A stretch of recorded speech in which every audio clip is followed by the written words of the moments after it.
Ассаляму алейкум, всім доброго вечора. Ми починаємо нашу розмову. Серед спікерів у нас голова Меджлісу кримськотатарського народу Рифат Чубаров, командир батальйону імені Шейха Мансура Муслім Чебарлоївський. Мене звати Руслан Халапов. І впродовж години ми будемо говорити про сьогоднішній день, про 23 лютого 1944 року, про день депортації інгушів та чеченців, про день вбивства Нумана Челебіджихана в 1918 році. І трохи поговоримо про всі ці події в сучасному контексті російсько-української війни. І перш ніж ми почнемо, у нас є невеличкий відеоролик, присвячений жертвам геноциду вайнахів. Пропоную його подивитися. В 2 часа ночи все населенные пункты Чечено-Ингушетии оцеплены войсками. Выставлены засады и дозоры для недопущения выхода местного населения из зоны оцепления. Отключены все радиотрансляционные станции и телефонная связь. В 5 часов утра мужчин созывают на сходы, якобы на торжественный митинг в честь Дня Красной Армии. Собравшихся тут же окружают пулеметчики в полной боевой готовности и объявляют им решение вождя СССР Сталина о вечной депортации в степи Средней Азии. В это время в двери домов уже стучались опергруппы НКВД, выгоняя из них женщин, детей, немощных. Людей буквально излавливали прямо на местах. Люди ничего не знали о судьбе своих родственников, оказавшихся в ту ночь в другом селе, вплоть до прибытия в Казахстан. Во второй половине дня 23 февраля почти во всех районах Чечено-Ингушетии выпал обильный снег, в связи с чем создавались затруднения в перевозке людей до пунктов погрузки, особенно в горных районах. Это обстоятельство стало роковым для нескольких тысяч человек, которые будут названы нетранспортабельными. Чтобы не нарушать сроки погрузки в эшелоны, сотрудники НКВД умертвляли людей прямо на местах. Расстреливали, топили в озерах, сжигали заживо. Таких страшных мест в одной только горной части Ингушетии несколько. В мечети селения Цори заживо сгорели около 50 человек, в Чечахке 80 человек. Сожжены люди в школе-интернате селения Хамхи. В Чечне сожжены, по разным данным, около 700 человек в селении Хайбах. Древние башни в Ингушетии взрываются зачастую вместе с жильцами. Так в башенном поселении Кях, как и во многих других, не оставили ни одну целую башню. Уже к утру следующего дня из населенных пунктов будет вывезено 333 739 человек. Всего до 29 числа количество отправленных в ссылку составит более 490 тысяч человек. Территорию ЧССР разделят между соседними республиками – Ставропольским краем, Дагестаном, Грузией, Северной Осетией. В Северной Осетии уже 5 марта 1944 года был утвержден план по переименованию и расселению новых остинских территорий. Были составлены списки желающих заселить опустевшие дома соседей, количество которых превышало лимит, выделенный верховным руководством для осетин. Все без исключения работники НКВД и жители соседних республик, участвовавшие в операции по выселению ингушей и чеченцев, были представлены к награде Героев СССР. В это же время звезды героев на фронтах Великой Отечественной войны получали свыше 50 тысяч ингушей и чеченцев, воюя на передовой с внешним врагом. После того, как их народы были объявлены врагами народа, их снимают с фронтов и с них снимают награды. Многие из них получили заслуженные медали только после развала СССР, в отличие от воинов НКВД, выселявших их матерей, жен, детей, родителей из их же домов. После смерти Сталина назад не вернулось свыше 40% депортированных. 23 февраля станет черным днем в истории ингушского и чеченского народов. За всю свою историю ингуши и чеченцы не раз сталкивались с угрозой уничтожения. Во многом превосходящие их силы ставили их на грань существования. Но никогда прежде эти народы не сталкивались с такими подлыми методами. Советское руководство совершило акт вероломства и чудовищной жестокости, ничем не уступавшей в цинизме гитлеровскому фашизму. Навсегда останется в памяти каждого настоящего ингуша и чеченца святая память об отцах, память о сотнях тысячах погибших. 23 февраля. День памяти и скорби. Далвозат Павлдол Бейнчар.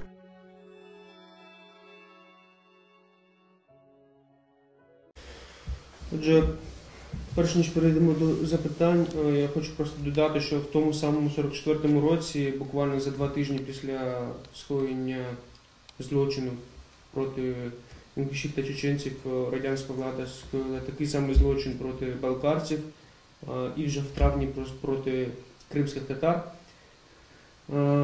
Ми подивилися цей ролик, почули і побачили свідчення людей. І в мене питання до обидвох вас. Ми спочатку почнемо з пана Мусліма. І кримськотатарські, і чеченські народи, зокрема, об'єднують оця спільна сторінка в історії, трагічна.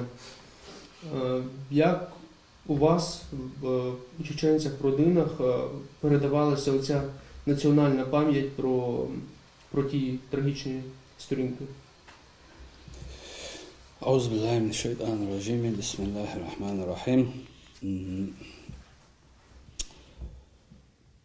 دال гештойл дадух очдина амал калхин болж бусарбнахан дал бахия там больцарах. Мы начнем разговор, чтобы Всевышний простил их, чтобы Всевышний смиловался над всеми, кто погиб в этой выселке. Ну, нам, естественно, старики рассказывали весь ужас этого переселения,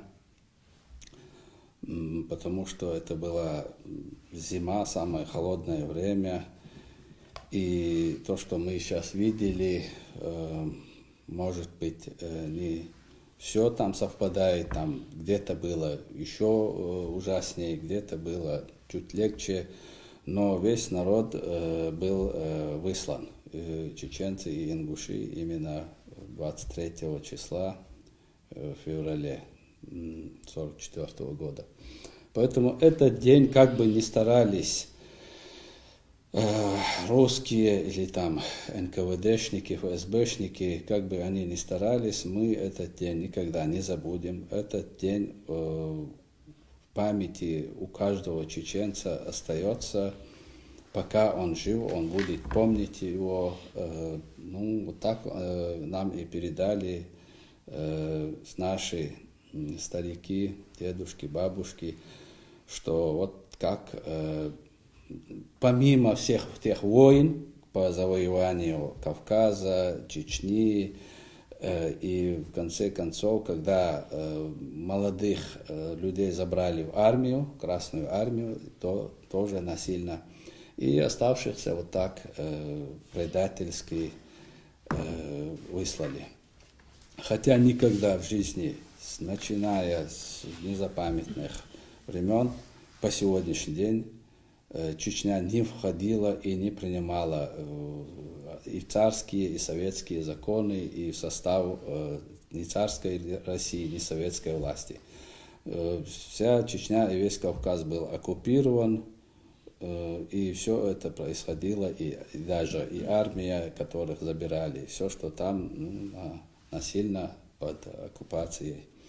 Поэтому мы этот день помним и будем отмечать его каждый год и передавать последующим. Пане Рефате, такий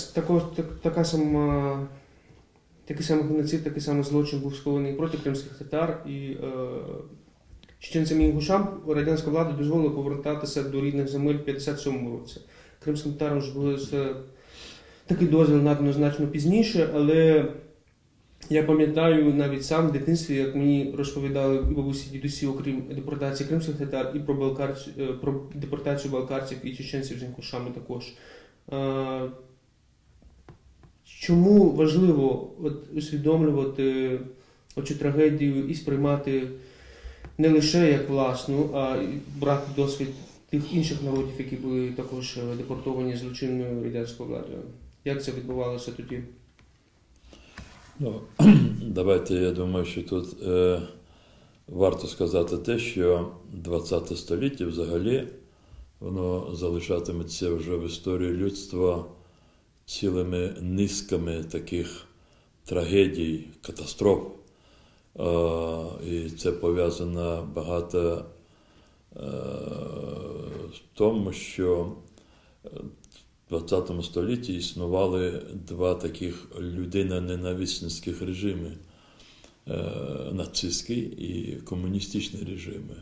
І це були джерела всіх цих гонін, переслідувань проти цілісних народів.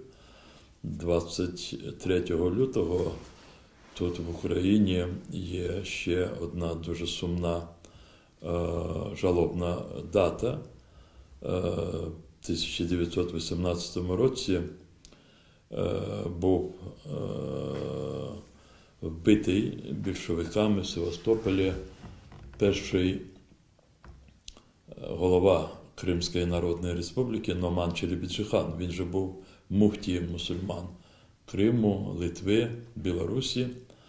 Я тут проводжу паралелі, бо сама Радянська імперія, вона створювалася на крові.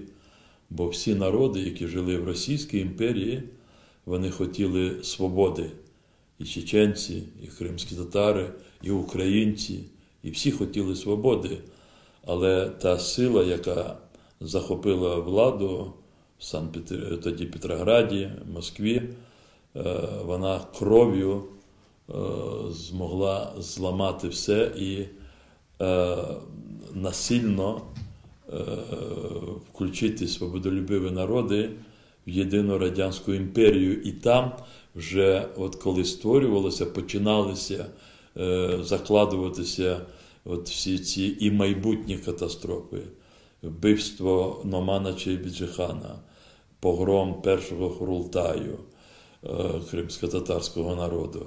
Все це закладувало подальші репресії проти кримських татар. Погром Горської республіки на Кавказі. Це закладувало майбутні репресії проти вайнахів, проти інших народів Кавказу. І дійсно, ви тут провели паралель. У 1944 році одразу, через декілька коротких таких часів, після депортації чеченців, інгушів, вже були депортовані і балкарці, а потім і кримські татари. Так, наше повернення зайняло більше набагато часу, ніж повернення інших депортованих народів. Тут дуже багато чинників, чому так сталося, але єдине те, що нас об'єднувало, ми всі однаково боролися за повернення. І кримські татари відчайдушно боролися майже 45 років. І нарешті вони добилися, не те, що добилися, вони розпочали масове повернення власне і змусили тодішню владу з цим змуситися. Крим мав в планах Радянського Союзу особливий план, особливе бачення. Це мав бути такий форпост, звідки радянська влада мала далі йти в своїй експансії. Проливи, Туреччина, Близький Схід, арабські країни. Тобто ця країна радянська була завжди націлена на агресію. Росія, нібито незалежна, яка взяла на себе нібито приємство від радянської влади, вона не тільки зберегла цю агресію, вона збільшила цю агресію, і сьогодні вона вже відверто вбиває і чеченців, і кримських татар, і українців, і готова вбивати всіх, якщо її не остановлять. Ви дуже слушно зауважили про спадкоємність цю Російської імперії з Радянського Союзу і сучасної Російської Федерації. І, безумовно, ці злочинні дії, вони є геноцидом, тобто вони фактично намагалися знищити народи за етнічною ознакою. От продовжують це робити зараз. Як ми можемо притягнути до відповідальності і за ті злочини, зокрема, сучасної Російської Федерації? Дивіться, депортація чеченців і інгушів у 2008 році Європарламентом була визнана геноцидом. Це рішення було 26 лютого 2008 року. Депортація кримськотатарського народу парламентом України визнано геноцидом, і до цього рішення вже на сьогодні приєдналися парламенти Латвії і Литви. Я впевнений, що нам йти треба тим шляхом, аби після переможного завершення російсько-української війни треба на тому спеціальному трибуналу, який зараз створюється щодо засудження військового, політичного керівництва Російської Федерації за злочини, які вони зараз здійснюють на території України, обов'язково треба на цьому трибуналі закласти механізми, які би унеможлювали би відродження російського шовінізму і російського імперіалізму. Тому тут покарання Росії за її здійснений геноцид проти чеченців, інгушів, кримських татар, має бути створені таких умов, щоб Росія ніколи вже не змогла нести загрозу до своїх далеких і близьких сусідів.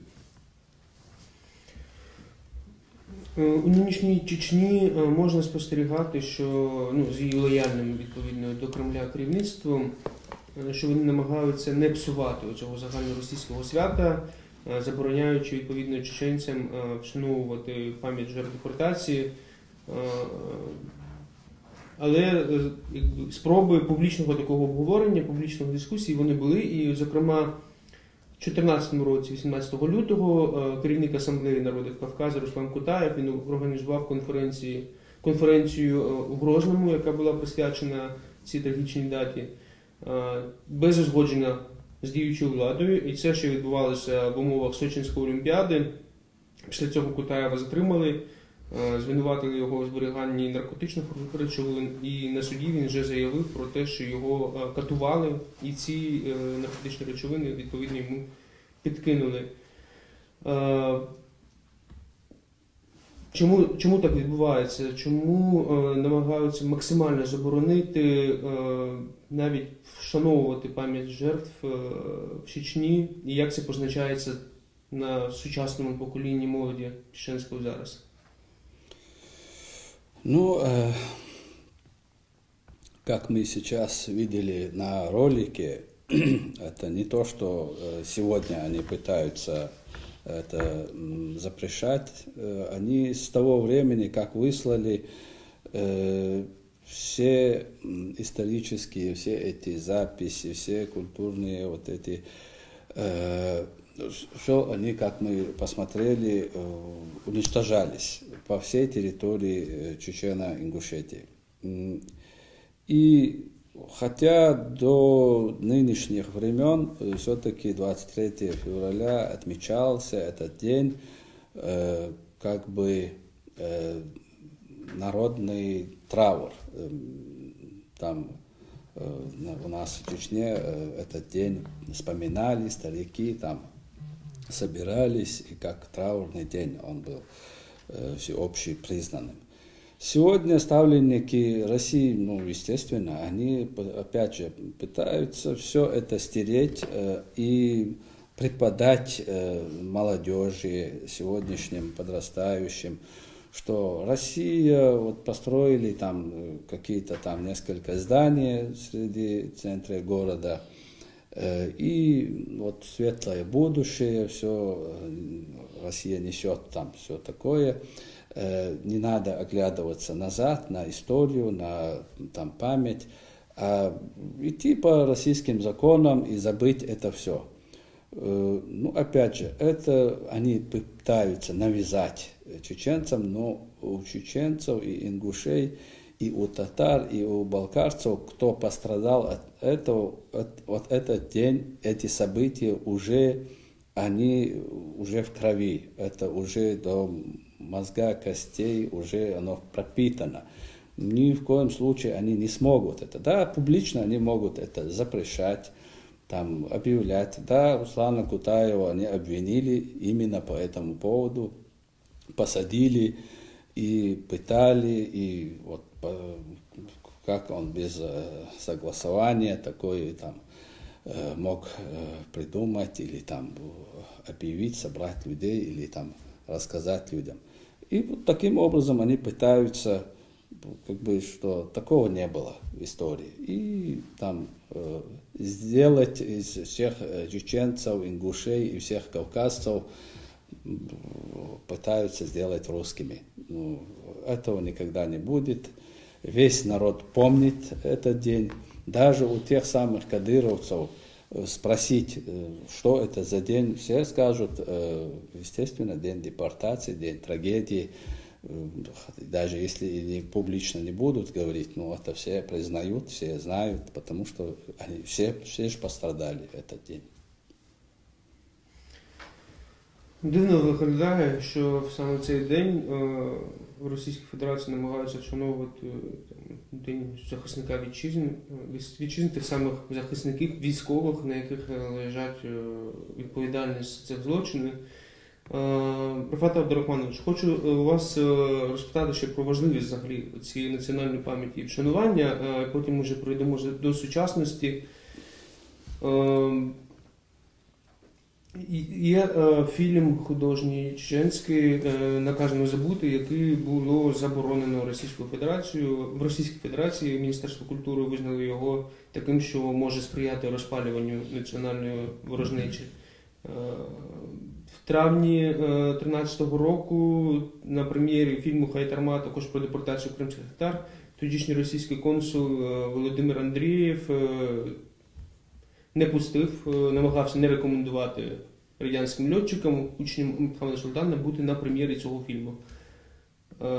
На його думку, цей фільм не відображав всієї правди про так званий колабораціонізм кримських татар. Чому все ж таки важливо, я вас прошу пояснити, і необхідно ця пам'ять, вивчення цих, адаптація цих таких культурних продуктах, і наскільки ця національна пам'ять, вона дає взагалі консолідаційний такий ефект для нації?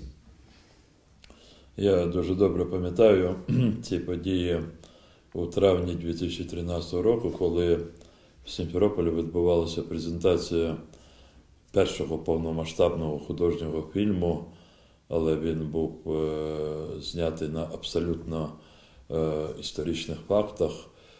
Це «Хайтарма». Це фільм про депортацію кримськотатарського народу, через долю однієї з помітної такої людини серед кримськотатар, як Ахмедхан Султан. І проблема не в тому, що там консул комусь там щось заборонив, а в тому, що він висловився дуже брутально. Я пам'ятаю це. Він сказав, що кримським татарам потрібно було би зняти 100 таких фільмів, де в 99 каятися за те, що зрадили Радянському Союзу, а останній 100-й міг би бути присвячений їхнім героям. Тобто це було дуже брутально, і тому на другий день ми здійснили заходи, його викинули з Криму і в якості консула. Тоді Росія була вимушена його відкликати. А причина в тому, що коли імперія приходить на території волелюбних народів, вона намагається від них позбавитися, знищити. Як правило, інструменти знищення, вони теж відомі. Це перше, це позбавити колективної пам'яті. Люди не можуть, тобто цілісна нація має думати про себе так, як про неї думають окупанти. Вони мають читати ту історію, яку для них написали. Вони мають поклонятися тим героям, яких вони визначили. І це перше, це колективна пам'ять. Вона знищується шляхом переформатації. Друге, вони знищують мову. Це обов'язкова умова, щоб знищити народ. І третє, вони позбавляють її власності на свою землю.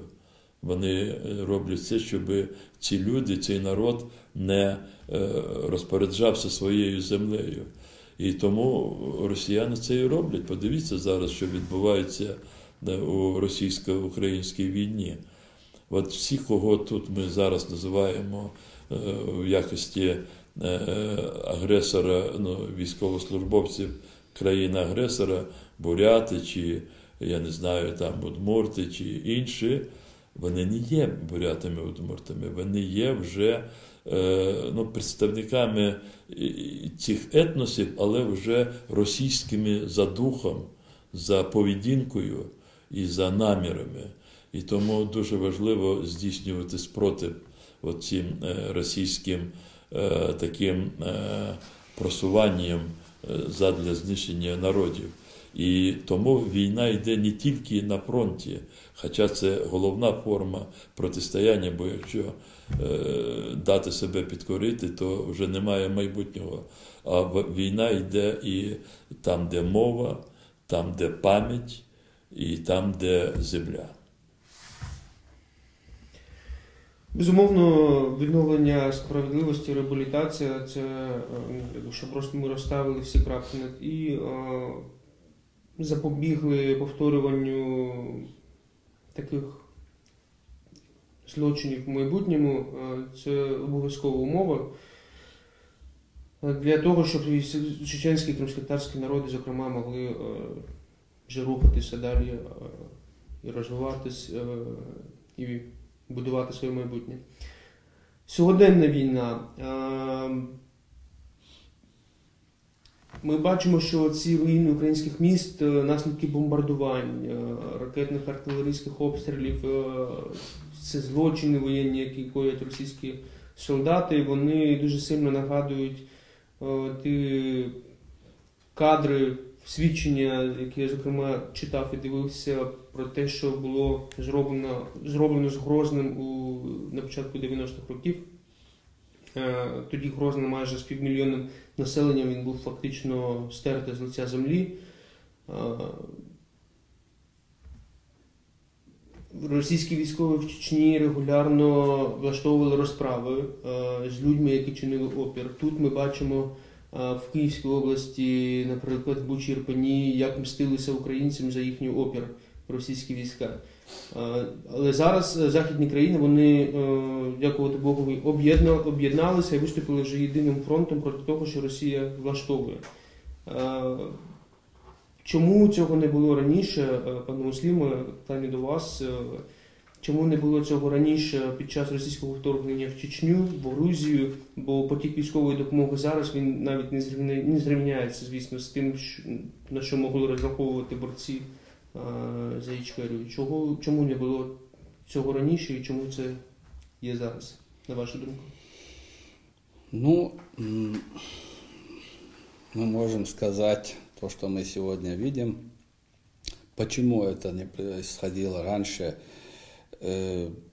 истинных причин мы не знаем, но хотя, я еще раз повторюсь, и в других разных передачах и встречах у нас спрашивают, задают именно вот такого характера вопрос.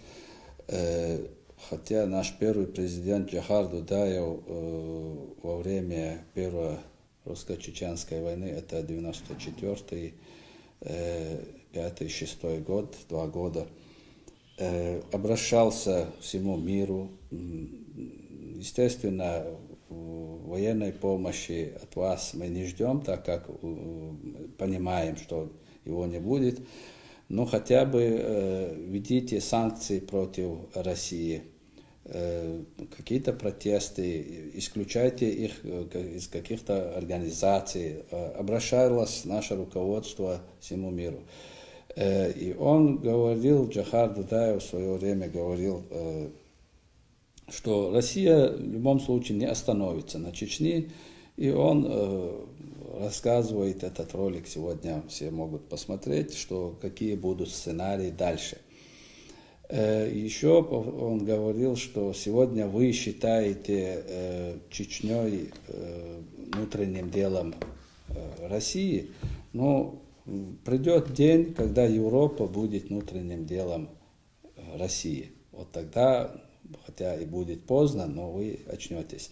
И вот сегодня этот день пришел, через 25 лет после того, как он говорил.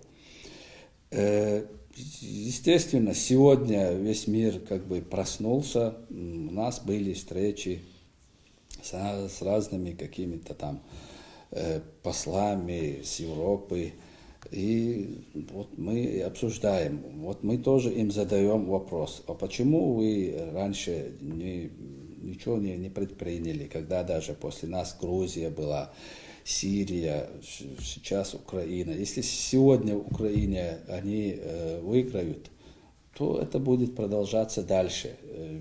Латвия, Литва, Эстония, Польша, ну, не знаю, где оно начнется или проявится, но Россия на этом не остановится. У России задача, они сами не живут нормально в человеческих, нормальных условиях и не дают другим тоже, соседям. Тянут всех за собой. Ну и хотят быть той империей, которая там раньше была. Хотят, чтобы везде там Россия, русские, там, не знаю, чего они хотят. Вообще-то, они сами, наверное, не знают, чего они хотят. Но куда их рука, нога дотягиваются, там вот горе, война, взрывы, плач, трагедия. Это все мы сегодня видим. И ничего не меняется. С царских времен по сегодняшний день их тактика нигде не меняется, никогда. Да, проходят какие-то там промежутки, там годы с перерывами, там, но опять оно возвращается к тому, с чего они начали. Естественно, они, опять же, они воюют всегда со слабыми. Вот сегодня, вот вчера с нами, потом с Грузией, сегодня здесь. С кем там на равных там ситуациях они не вступают ни в какую войну. Поэтому войну можно остановить только войной. И здесь в любом случае надо всем объединиться и отстоять. Это последняя битва, как мне кажется, где решается, вот дальше вот это будет распространяться или не будет. Россия и, сама Россия, большая Россия, может, все и не согласны с этим, но режим Путина это чума, это болезнь, ее надо всеми силами уничтожить и покончить с этим, потому что житья не будет ни россиянам, ни нам, ни никому. Вот поэтому тут вопросов много, чем ответов. Пане Рефате, чи ви погоджуєтесь з тим, що дійсно ця російсько-українська війна, яку ми маємо зараз, це внаслідок, зокрема і внаслідок того, безкарності цих російських лідерів в даному випадку в Чечні? Дивіться, як правило, причин виникнення війни буває не одна, їх буває багато. Але краще завжди, коли мова йде про війну між незалежними державами, чи напад однієї держави на іншу незалежну, так буде правильніше, то треба говорити про те, чи ми самі все зробили для того, щоб потенційний агресор на нас не нападав. Чеченці і в першій війні, і в другій, вони мужньо спротивлялися. І вони просто не могли одні вистояти. Це абсолютно об'єктивно, бо ціла велика така за розмірами, за військовим потенціалом держава пішла проти одного з народів, які були включені в її кордони. І тому вона вбивала цей народ на очах всього світу, бо не було рішучих дій, щоб зупинити Росію як державу, яка вбиває один із своїх народів. Те, що стосується нападу на Грузію і вже в 2014 році на Україну, російську агресію, це ще раз має всіх нас навчити тому, що ніколи не треба сподіватися, що є якісь більш близькі або ті, які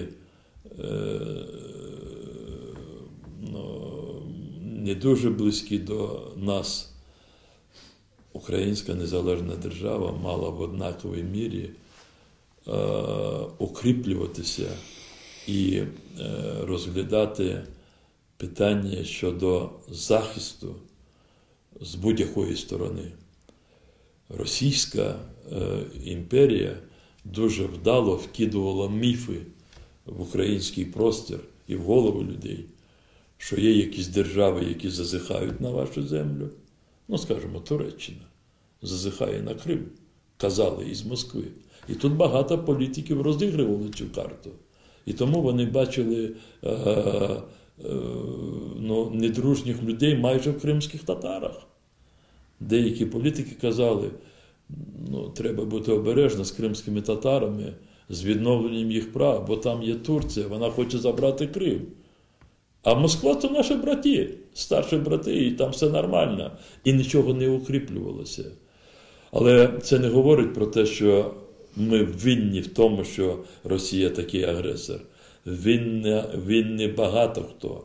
Тобто ми винні в тому, що ми не готувалися до війни з Росією, як і з будь-яким потенційним іншим ворогом. Я це кажу вже, і я сам до цих думок прийшов після 2014 року. Не треба тут думати, що хтось умніше, хтось... Тепер це нам буде наука. А друге те, що мір чи світ не має таких ефективних механізмів для того, щоб одразу зупиняти агресора. Тим більше, якщо агресор є державою, яка володіє ядерною зброєю. От тепер світ після завершення російсько-української війни має думати, як створити ці механізми, щоб не повторювати от таких катастроф, які зараз відбуваються внаслідок російсько-української війни, внаслідок російської агресії військової. У нас час вже скоро добігає кінця, і наостанок буде пару питань про вже потенційну перемогу. Зараз в лавах Збройних сил України беруть участь і кримські татари, і, зокрема, чеченці. Які можливості, і окрім чеченців, ще багато представників інших поневолених поки що кавказьких народів. Які можливості дасть перемога України для представників кавказьких націй?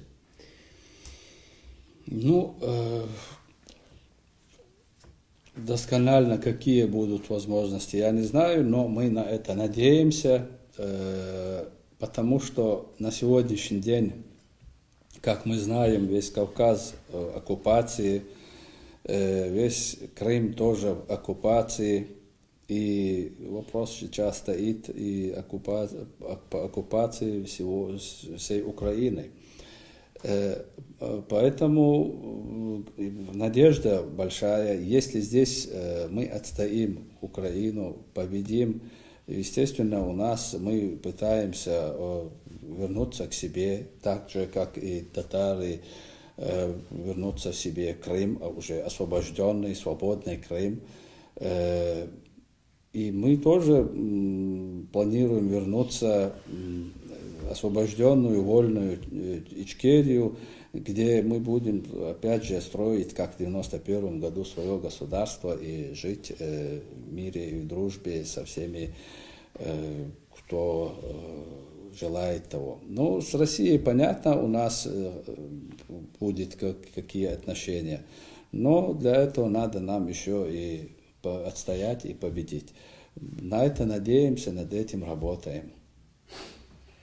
Рафате Абдурахмановичу, після завершення перемоги, я розумію, що це дуже глобальне питання, розбудова майбутньої системи, зокрема системи безпеки, для унеможливлення повторної агресії, повторення цих воєнних злочинів. Але хто вже зараз і як має йти якісь напрацювання по тій системі, яка буде будуватися, зокрема в Криму, для запобігання такої агресії. Ну, бо ми всі чудово пам'ятаємо, як, наприклад, до 2014 року в Криму вільно себе почували російські солдати, які перебували в Севастополі на орендованій території і вояки Чорноморського флоту.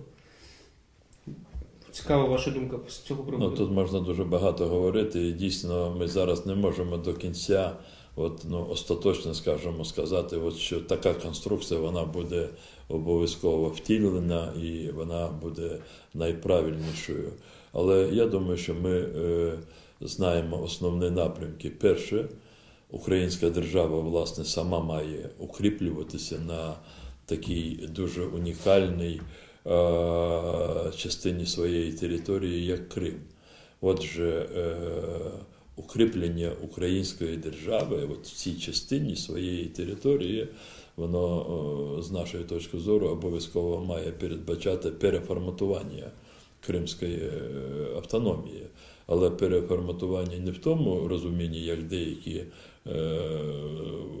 можливо, хотіли би, що, мовляв, давайте повернемо до статусу Кримської області і все буде нормально. Ні, питання вразливості Криму і те, що відіграло свою погану роль у 2014 році, не стільки в статусі автономії, а скільки в тому, що ця автономія абсолютно не створювалася, не відбудовувалася, виходячи з наявності на цьому півострові його корінного народу, з його права на самовизначення. Тут абсолютно всім відомо, що кримські татари говорять про своє самовизначення, вони жадають цього самовизначення у складі української держави. От в цьому напрямку українській державі треба укріплюватися в Криму. Це перше. А другий вектор, він такий вже спільний зі всіма сусідами, це вже міжнародний такий вектор. Нам треба створювати, це українській державі, треба створювати таку систему колективної безпеки на цьому широкому просторі, як Чорноморсько-Середземноморський простір, як частина світової безпеки. Але це вже тут можуть бути дуже різні підходи. Це, можливо, питання і подальших дискусій, і рішень, які будуть прийматися після перемоги України в російсько-українській війні. Але для мене безсумнівно те, що Російська Федерація після перемоги України, і це в інтересах не лише України, це в інтересах всього світу, вона не може і не має залишатися в межах тих кордонів, в яких вона сьогодні існує. Російська Федерація може і буде далі існувати, але буде існувати в тих межах, як це вирішать народи цієї сьогоднішньої імперії. Ті народи, які на своїх землях там знаходяться, які були насильно включені до складу Російської, а потім Радянської імперії, вони мають право на самовизначення, і вони обов'язково захочуть скористуватися цим шансом. Як на мою суб'єктивну точку зору сьогоднішню, скажімо, найбільш до реалізації цього права, з точки зору зусиль, які вони сьогодні здійснюють, найбільш вже підійшли чеченці, чеченська нація. Це абсолютно, і це не просто мої слова, це просто їхні дві війни, вже 90-ті роки, які вони з честю і гідністю витримали. Вони не переможені. Там Росія тимчасово контролює ситуацію, але вона чеченців не переборола. І тому, як незалежна українська держава, ми маємо всіляко сприяти тому, щоб народи, поневолені народи Росії, при своєму добровольному бажанні вони могли би здійснити своє право на самовизначення, і якщо вони хочуть це зробити в спосіб незалежний від Москви, це їхнє право, хай роблять. Мені тут насправді більш немає що додати, окрім того, мабуть, що на початку січня цього року ще й інгуші активізувалися. Також було створено комітет інгушської незалежності, де вони заявили про декларацію, оголосили, які заявили про прагнення до незалежності. Ми практично не розділяємо, коли говоримо про чеченців, ми говоримо про войнахів. Це настільки близькі дві спільноти, два народи. Я думаю, що вони настільки до цього разом розбиралися, вони розберуться, як вони хочуть, чи це буде єдина держава незалежна, чи це буде федерація, чи окреме, це вже абсолютно їхні справи. Ну, останок, буквально ще по 30 секунд, якщо у вас є що доповнити, додати, прошу вас до слова. Ну, как мы сегодня видим и наблюдаем, как и в 1944 году мы страдаем от этой русни, и Кавказ, и Крым, и чеченцы, и ингуши, и татары, опять же, от той же России. Тогда нас выселяли, сегодня мы под оккупацией. Все это время мы боремся за свободу, за независимость, за то, чтобы мы жили на своих коренных территориях, где наши предки родились, жили, и по всем правилам, по всей праве, которые Всевышний дал нам, на своих территориях жить спокойно, свободно. Поэтому мы, иншаллах, победим этой схватке и рано или поздно все-таки освободимся от этих проклятых безбожников и будем строить свои независимые государства, дружить, работать дальше во благо страны и окружающим народам. Но пока Россия сильна и в таком состоянии, естественно, нам этого не дадут. Поэтому надо покончить с Россией и дальше уже, как Рифат сказал, мы разберемся. Вместе будем, отдельно будем по Кавказу. А с крымскими татарами мы братья все время и будем, иншаллах, дальше тоже братьями. Ну и время покажет. Иншаллах, ми победим. Пане Рифате? Ну, я виходжу з того, що Всевишній нам дає випробування, щоб ми з них виходили сильнішими. І ми сьогодні, згадуючи в сумі і про загибель Номана Челебіджихана, видатного діяча політичного, громадського, першого вільно обраного муфтію Криму, Литви, Білорусі, згадуючи депортацію чеченців, інгушів, цих двох народів, войнахського народу, ми говоримо про те, що маємо зробити все для того, щоб це не повторювалося. Оце і є, має бути наслідком тих випробувань, які ми пережили. Ми молимося за душі вбитих в ході цих всіх гонінь, злочинів, депортацій, але як люди маємо зробити все для того, щоб це не повторювалося. Маємо виходити з висновками. І оці висновки говорять про те, що ми маємо знищити джерело цих репресій, цих злочинів. І мені здається, що зараз такий високий шанс, щоб знищити оце джерело, генератор, як я кажу, постійних репресій, які століттями розкидуються навколо живущим народам. І цей шанс нам дає українська нація, українська держава, захищаючи своє право на існування. Українці зараз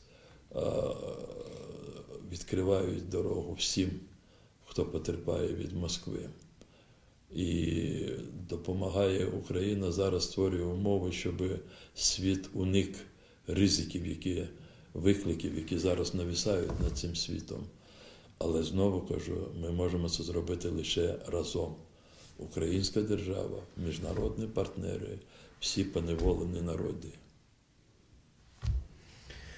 Дякую вам дуже за цю розмову. Хочу нагадати, що розмова була присвячена 23 лютого Дню пам'яті жертв депортації войнавських народів, пам'яті кримськотатарського політичного громадського діяча, вбитого більшовиками Номана Челебіджихана. Ми сьогодні говорили з командиром батальйону імені Шейха Мансура Муслімом Чебарлоївським і з головою Меджлісу кримськотатарського народу Рафатом Чубаровим. Дякую вам дуже за цю розмову.